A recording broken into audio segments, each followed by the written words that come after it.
Welcome to another 3-Minute Thursday. By the end of this video, you'll know everything about finding and identifying the Black Capped Chickadee. We'll cover range, field marks, similar species, and more. Get ready because I'm starting right now. The Black Capped Chickadee is a pretty small, round songbird with a long tail. They've got this namesake black cap on their head, a white cheek patch, and then this black throat patch. And then their flanks are a little bit of a buffy color.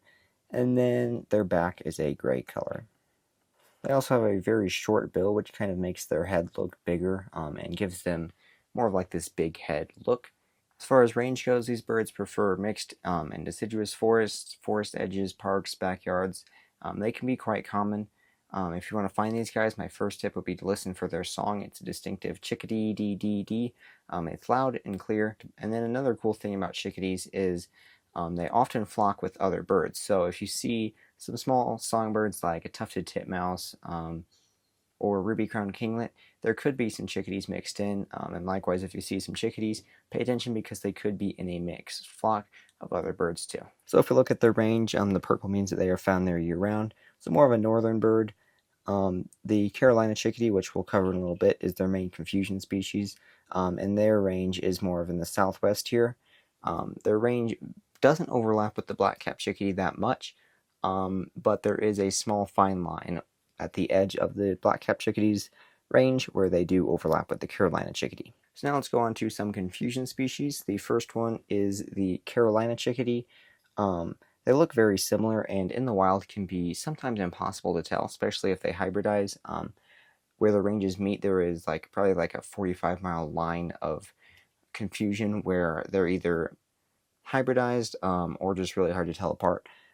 But if you are going to try and tell them apart, the Carolina chickadee averages a little bit duller and darker, so they're not going to have quite as much white on them. The Black Capped Chickadee has more white on the face and then especially the neck area. And then the edges of the wings on a Black Capped Chickadee are more white versus here on the Carolina chickadee. There's not really a whole lot of white on the outline of the wing. Next confusion species is the mountain chickadee.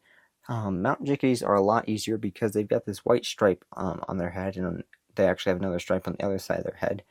So look for that, and that's probably the best way to tell them apart.